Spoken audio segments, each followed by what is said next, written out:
కోనరావుపేట మండలం వెంకట్రావుపేట గ్రామంలో వడ్ల కొనుగోలులో ఆలస్యంతో రైతులు రోడ్డెక్కారు. నిమ్మపల్లి క్రాస్ రోడ్ వద్ద రైతులు రోడ్డుపై బైఠాయించి నిరసన వ్యక్తం చేశారు. ఈ సందర్భంగా రైతులు మాట్లాడారు. ఒక్క ఆఫీసర్ గాని ఒక్క లీడర్ గాని ఎవరు నచ్చి రైతులను పరామర్శించడం లేదు. దీని గురించి మేము ధర్నా చేయడమా ఏంది? ధర్నా గురించి కోనరావుపేట క్రాస్ రోడ్ దగ్గర ధర్నా చేయడం జరుగుతుంది. వెంటనే కలెక్టర్ గారు స్పందించి ఇక్కడికి వచ్చి ఈ వడ్లు అన్ని ఖాళీ చేయాలని కోరుతున్నాం. గ్రామ రైతుల పరిస్థితి చూస్తూ ఉంటే అన్నమో రామచంద్ర అనేటువంటి పరిస్థితి ఏర్పడుతుంది. మరి అధికారులు ప్రభుత్వం ఏదైతేనేమి సన్న రకం వడ్లు పెట్టండి, బోనస్ ఇస్తాము, పంట మార్పిడి జరగాలి, సన్న వడ్లు పెట్టాలి అని చెప్పేసి మరి మండలంలో ఉన్నటువంటి వ్యవసాయ అధికారులు ఎప్పటికప్పుడు సూచనలు ఇస్తూ మరి రైతులను సన్నపడ్ల దిశగా వాళ్ళను ప్రభావితం చేసి మరి ఒక్కొక్క రైతు సుమారుగా 5 నుంచి 6 ఎకరాలు సన్నపడ్లు పెట్టినటువంటి సందర్భం. మరి బోనస్ మాట దేవుడరు కానీ ఇప్పటి వరకు పంట కోసి సుమారుగా 48 రోజులు అయినప్పటికీ దాని దిక్కు చూసినటువంటి ఎవరు లేరు, నాయకులు లేరు, మరి అదేవిధంగా ప్రభుత్వ అధికారులు కూడా లేరు. మరి ఏంద్ర పరిస్థితి అంటే కనుక మిల్లర్లు సన్నపడ్లు మేము దించుకోము, మాకు సన్నపడ్ల గురించి కలెక్టర్ గారు ఆదేశాలు ఇవ్వలేదు అంటున్నారు.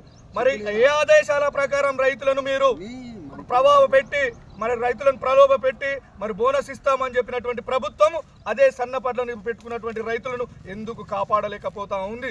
మరి గత 15 రోజుల నుంచి కురుస్తున్నటువంటి వర్షాలకు మరి ఆ వడ్లు మొలకలెత్తి మరోసారి నాటేసే విధంగా తయారైనాయి. ప్రభుత్వ అధికారులారా, కలెక్టర్ గారు దయచేసి మా రైతులను ఆదుకోండి.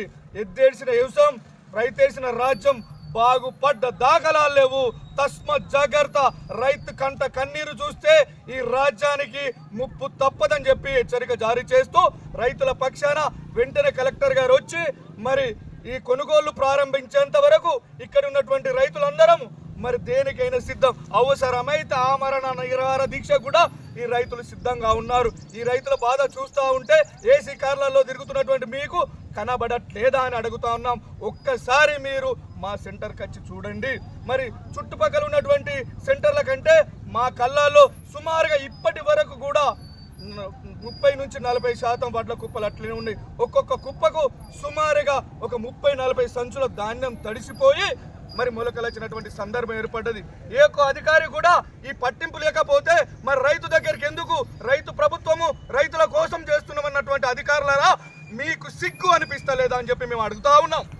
ఎందుకంటే ఈ రోజు రైతును చూసుకున్నట్టయితే ప్రతి గ్రామంలో రైతు కంట నీరు పెడతా ఉన్నాడు. ముసలి కన్నీరు గారుస్తూ దొంగ నాటకాలు ఆడుతూ రైతుల దగ్గరికి వచ్చినటువంటి మీరు ఈ రోజు రైతుకు అన్యాయం జరుగుతూ ఉంటే ఇక్కడ ఉన్నారని అడుగుతా ఉన్నాం. దయచేసి ఇప్పటికైనా రైతులకు ముఖ్యంగా మా వెంకట్రావుపేట రైతులను ఆదుకొని వెంటనే కొనుగోలు జరిపించాలని స్థానిక నాయకులకు మరి అధికారులకు మేము తెలియజేసుకుంటున్నాం.